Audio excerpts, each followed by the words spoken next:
jangan di bawah jam 12, tapi di bawah jam 12. Jadi di jam 12 kalian itu semua poin-poin menurut ahli kedokteran terbuka dan mengeluarkan virus, ya. Virus yang ada di tubuh kita itu keluar, ya. Sobat siriknya, orang yang selalu mandi pagi sebelum sholat subuh, mukanya bercahaya, dihindarkan dari semua penyakit. Sobat, kurang yang sangat coba gitu. Setelah mandi kalian sholat tahajud. Syukur, ya. Pak, saya ingin, Bapak tanya dulu ya. Kalian ingin jadi orang sukses apa orang biasa saja? Sukses. Ingin jadi orang sukses. Kalau kalian ingin jadi orang sukses, makanya pekerjaannya jangan bukan tidur. Pekerjaannya sama dengan orang biasa-biasa saja. Biasanya jam 3 pagi orang biasa tidur apa bangun? Tidur. Supaya jadi orang istimewa kalian bangun. Akan jadi orang istimewa. Sholat tahajud seberapa rakaat? Tetap 2 rakaat. Berapa kali salam? 8 kali salam. Pak, saya ingin jadi orang istimewa lagi. Tambahkan, ya, sholat hajat 2 rakaat. Pak, saya ingin jadi orang istimewa lagi. Tambahkan sholat taubat. Ya, jadi 8 ditambah 2 ditambah 12 rakaat. Kemudian ditambah lagi witir 3 rakaat. 2 rakaat ditambah 1 rakaat. Jadi 15 rakaat. Ya, itu. Pak, saya kan capek. Kalian bayangkan Rasul selama hidupnya sampai kaki bengkak akibat lawan sholat. Ya. Urang bengkak handenya, masa surat malu parete itu terus nolong. Ya. Bayangkan itu ya. Rasul saking sering sholat malah sampai kaki bengkak. Ya. Kalian tidak bengkak tidak apa karena kalian ingin jadi orang istimewa.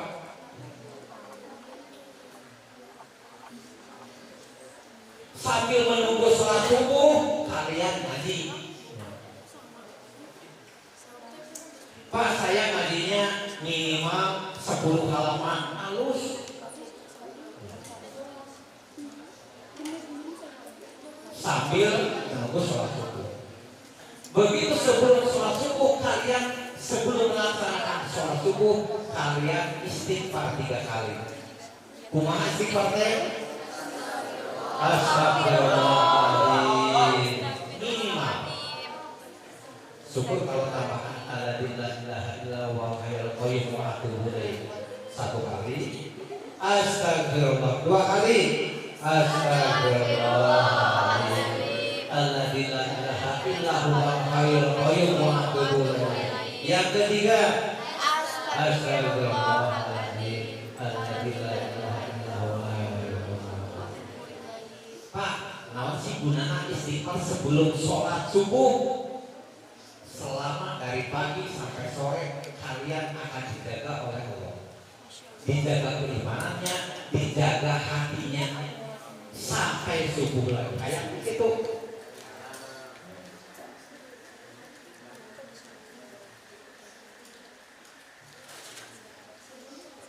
Kemudian kalian melaksanakan sholat qobliyah subuh 2 rakaat. Karena kalian ingin jadi orang istimewa kan? Ingin jadi orang sukses. Ya harus melaksanakan kegiatan di luar orang biasa. Sholat qobliyah subuh 2 rakaat. Yang laki-laki wajib kamu ya. Ulahi mata tangga musola disuapkeun bae ya. Giliran kedatangan urang keur sholat. Laki-laki wajib ya.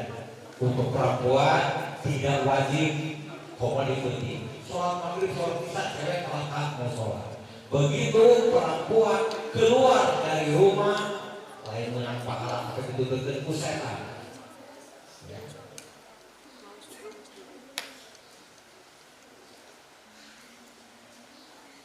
Kemudian pernah terjadi begini ya, mohon maaf sekali.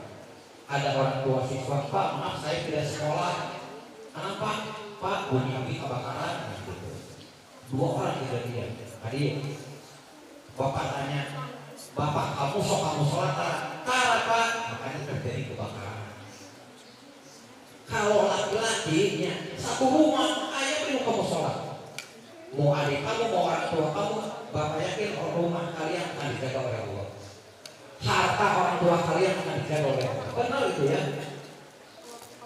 Pak, Bapak kok ngomong itu kan tidak hadis, tidak ada sunahnya. Mungkin di zaman Rasul, begitu Rasul masuk musola, gila lagi saya kagetan, kamu cek bahasa urangnya. Gila lagi saya kagetan ya. Ternyata ayo petasan panggil, ya. Ternyata kumpul bakar saja rumahnya. Ternyata kejadiannya seperti itu. Makanya kalau harta orang tua kalian ingin dijaga oleh Allah, ayat perwakilan laki-laki wajib kamu sholat, ya. Itu yakin ya, harta orang tua kalian akan dijaga. Kemudian siang mulai dari jam 8 sampai jam 11 kalian melaksanakan sholat duha. Pak saya kan ingin jadi orang istimewa ya, mengerjakan pekerjaan di luar orang biasa saja. Laksanakan sholat duha. Berapa kali yang dilaksanakan oleh Rasul? Minimal 8, maksimal sampai 12 rakaat. Pak saya kan mampunya hanya 2 rakaat. Tidak mau ya. Yang penting melaksanakan sholat duha. Usolli sunatan duha rakaatain mustaqbilal kiblati billahi ta'ala Allahu akbar. Ya. Pak surat naon? Pas yang bisa, yang kalian bisa saja apa? Pak saya 8 rakaat, silakan lebih bagus. Ya. Allahumma inna duha wa baha wa jamaluka wa quwwata wa qudratuka semata. Ya Allah, tambahkanlah rizki, mintalah rizki. Kalau di langit turunkan, kalau di bawah di bumi keluarkan. Jadi mau di bumi orang yang bermanfaat ya. Jadi keluarkan belum. Jika di dalam bumi keluarkan, ya. Jika di atas turunkan, ya. Itu mungkin itu. Pas saya kan belum kerja, yang namanya minta rizki itu bukan berupa uang saja. Ngerti ya?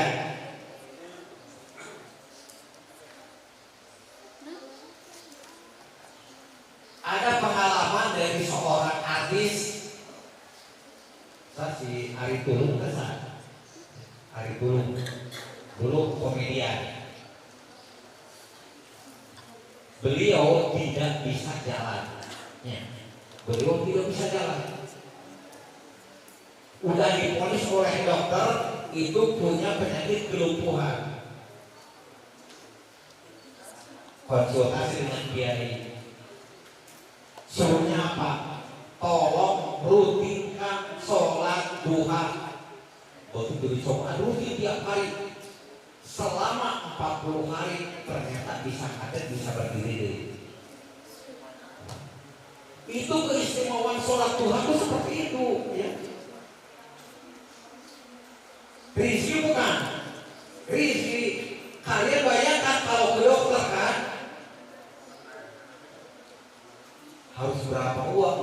keluarga. Cukup dengan melaksanakan sholat Tuhan. Ya, itu keistimewaan sholat Tuhan. Barangkali orang tua kalian, saudara kalian sakit, sudah diponis oleh dokter. Ya, kalian bantu sholat Tuhan, suruh sholat Tuhan, hentikan cobaan selama 40 hari. Ya. Allah akan memberikan kemudahan, ya, sehingga selama hidupnya tidak akan punya masalah. Ya. Beda ya, berdoa orang Indonesia dengan orang luar negeri beda. Ya. Benar tidak Bapak berdoa? Kalau orang Indonesia, ya Allah mudahkanlah segala permasalahan saya baik di dunia dan di akhirat. Benar tidak? Orang luar negeri berdoanya seperti ini. Ya Allah, berikanlah, kuatkanlah pundak saya supaya saya bisa menerima musibah apapun dan saya bisa menanganinya. Ya. Itu bedanya berdoa orang Indonesia dengan orang luar negeri. Kalau orang Indonesia ini tidak punya masalah, sehingga orang Indonesia tidak sampai dewasa. Begitu diberikan masalah, cerit, ya, nangis, curhat, dari curhat itu dari cara bisa kabaturan, ya. Tapi orang luar negeri berbedanya apa berdoanya? Ya Allah, kuatkanlah pundak saya supaya saya bisa menangani semua masalah yang diberikan oleh Allah. Ya. Setiap Allah memberikan masalah kepada kita, kita akan menambah satu step dewasa. Ya. Sehingga Allah tidak akan memberikan masalah yang sama. Tapi kalau kalian menghindar dari masalah, Allah akan memberikan masalah yang sama seperti itu.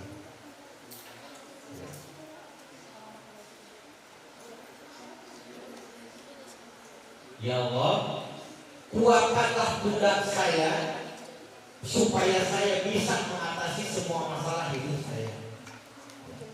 Jangan ya Allah, jauhkanlah saya dari masalah atau dari kehadiran. Ya. Lanjut sholat duhur.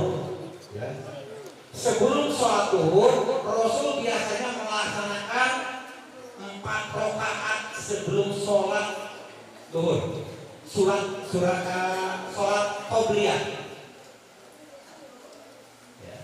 Sholat qobliyah 2 rakaat, ya, 2 kali sholat. Pak, saya selalu 2 rakaat saja, nggak apa-apa. Yang penting melaksanakan. Pak, saya tidak sholat qobliyah duhur, saya yang hanya melaksanakan sholat duhur saja, tidak apa-apa. Padulah ke sholat duhurnya, percuma hidup kan? Percuma. Allah sudah memberikan rezeki kesehatannya, fit, badan fit.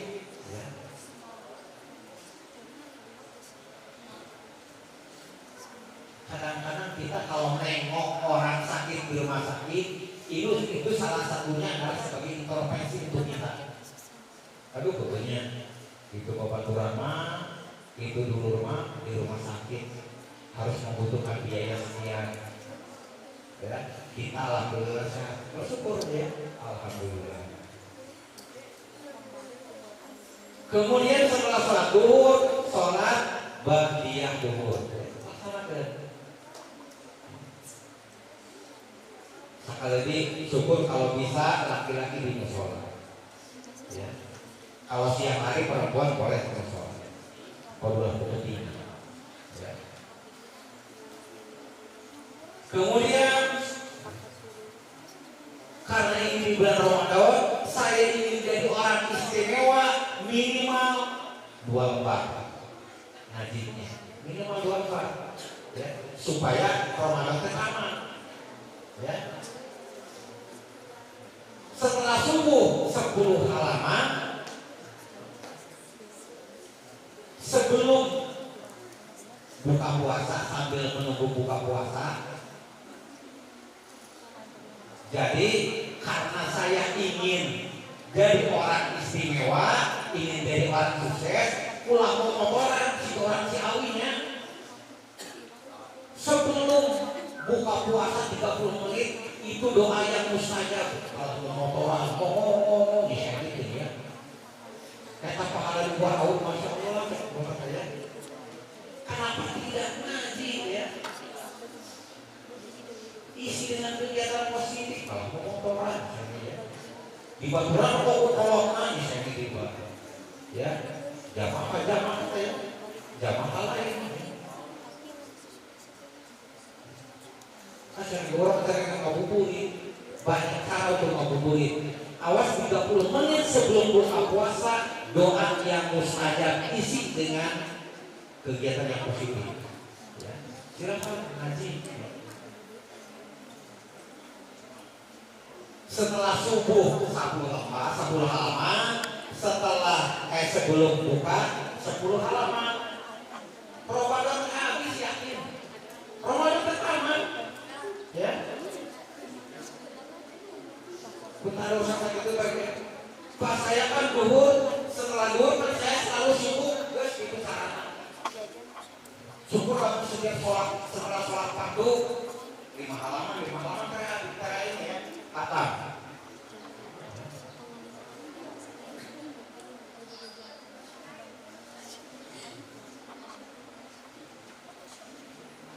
Kemudian sholat asar ya. Sebelum asar sholat qabliyah ya, 2 rakaat. Ya. Tidak ada ba'diyah asar. Kemudian sholat maghrib, tidak ada qabliyah maghrib. Pak saya kan sebelum maghrib ingin sholat naon? Sholat wudhu 2 rakaat, ulah sholat sunnah qabliyah. Ya. Soalnya Rasul melarang dikirana sholat menyembah matahari.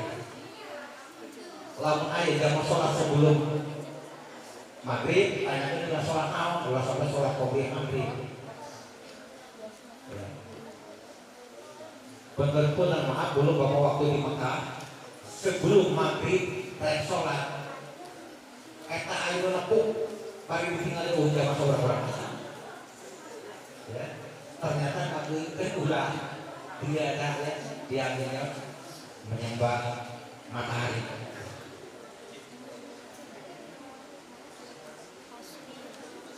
Kemudian sholat taraweh.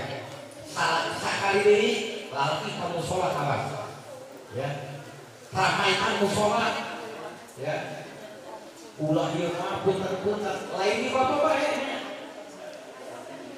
Ramadan kali ini biru enggak? Biru. Kedua tinggal setengah. Komo ayeuna ke-17 di atas ke-15 geus tinggal sabaris ya.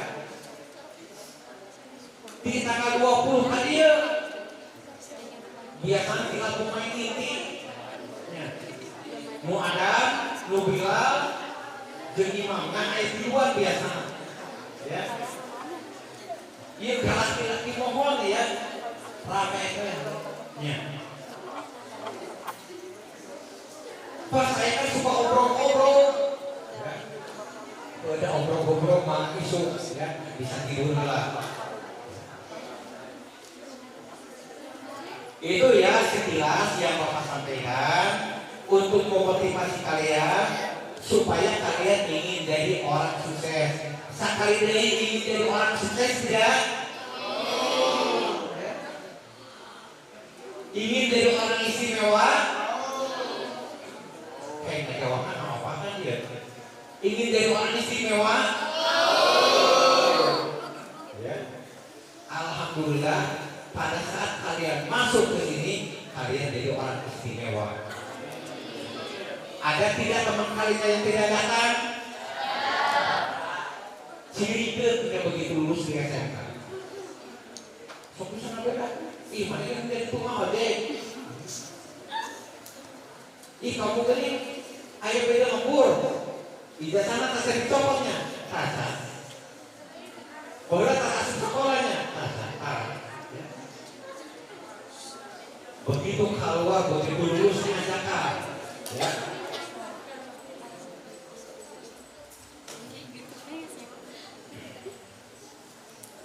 Ada alumni, ya, bapak sering bilang ke jurusan KSM, Pak, saya emang nggak pernah ikut praktek komputer, soalnya saya jurusan KSM. Ya nggak apa-apa, gimana kamu aja. Bisa ke kamu, bisa ke kamu kan. Begitu lulus, halo Mak, punten Pak, assalamualaikum. Ayo naon? Tapi kalau kamu berjurusan KSM Pak, ya. Abi beda privat naon privat komputer. Kenapa gitu? Abi hanya apa? Bahwa ngomong kita khusus.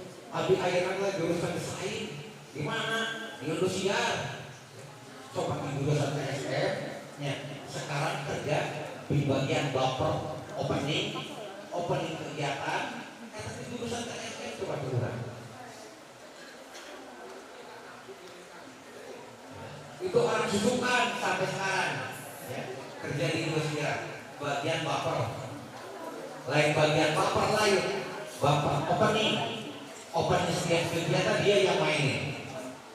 Alumni orang jurusan KSM loh.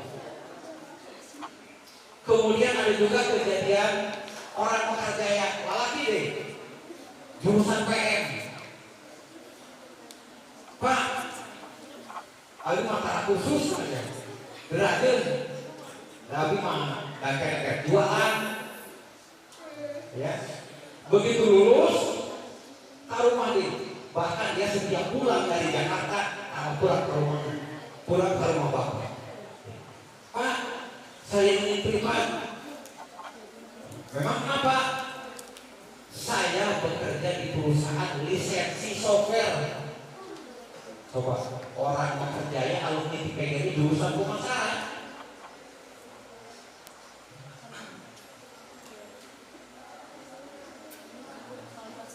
Di bagian lisensi